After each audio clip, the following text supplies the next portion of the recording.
we'll get on the subject of recruiting really quickly. I know obviously, there's been a lot said this year with some of the young, some of the young prospects who are up and coming saying that they're actually considering HBCUs, and then the Maker kid going to Howard University.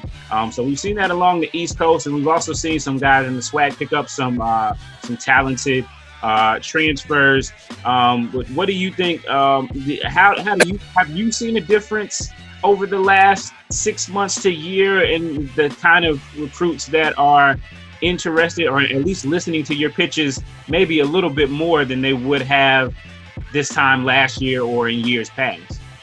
Well, I think it's more of because of Black Lives Matter, of playing for a black coach, in a lot of ways, you know what I mean? Coming to an HBCU it has always been a unique situation for young African Americans, who want that experience. So, these schools have always been relevant as far as school is concerned. Now, athletics is coming to a point to where it's becoming more attractive because things are different now. It's more what I want to say relative because the bigger schools, their players are one and done, a lot of them, and now there's a lot of relevancy, a lot of competitive situations. And, guys want to go somewhere where they feel loved, where they want to feel like, they want to be a part of their own culture and still have the same type of experience as a college athlete.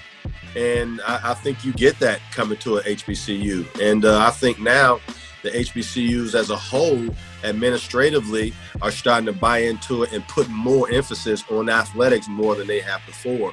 So it's a trend that's starting, and I think it's good for everybody. I think it's only going to get better as the years go on, because now some of these HBCUs are starting to hire some guys like myself that have had great college basketball careers or even pro careers, and kids want to be taught by some of the best. Like Jackson State, Deion Sanders is a football player. Who wouldn't want that type of experience? Who wouldn't want to come play for Sean Woods, who's been there and done that, or some of these other guys that these schools are hiring? So that's been a good thing. The main thing is just continue to get great character kids. It's not just trying to go get the biggest fish, because sometimes that big fish don't fit.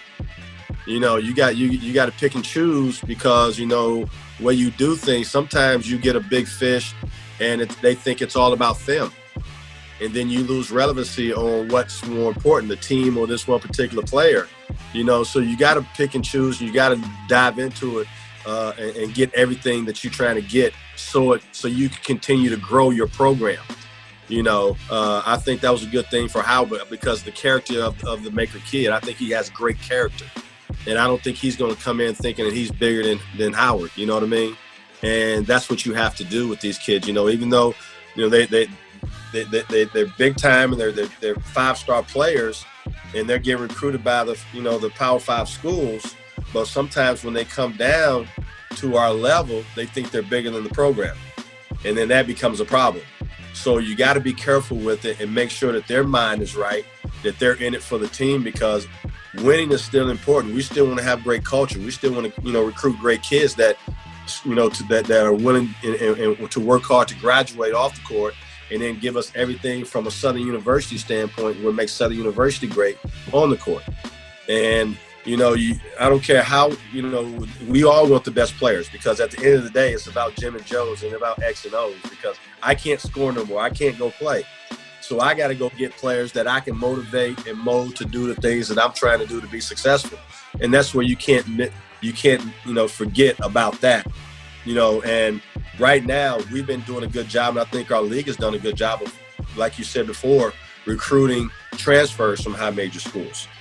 So it doesn't matter if you're coming out of high school or you transferring down. There's still great quality players in this league already, and once these high school kids realize that it's okay to go to an HBCU and have the same mentality and the respect that they would have for a Power 5 school, then you're going to see the Southern universities get to the Sweet 16, the Final 8, or maybe have an opportunity to get to the Final 4. So that means that we're starting to get those type of players. And if you look who's won the last, national championship, like Virginia, they didn't have all 5-star players. They had maybe one or two, but then they cultivated, around, some players around them that were talented enough but tough enough and that were team guys. And you give us that situation too, and then you'll start seeing Southern University and teams like that getting to those type of echelons in college basketball. So I think it's coming, and I think it's going to come at the right time. And I think the time is now.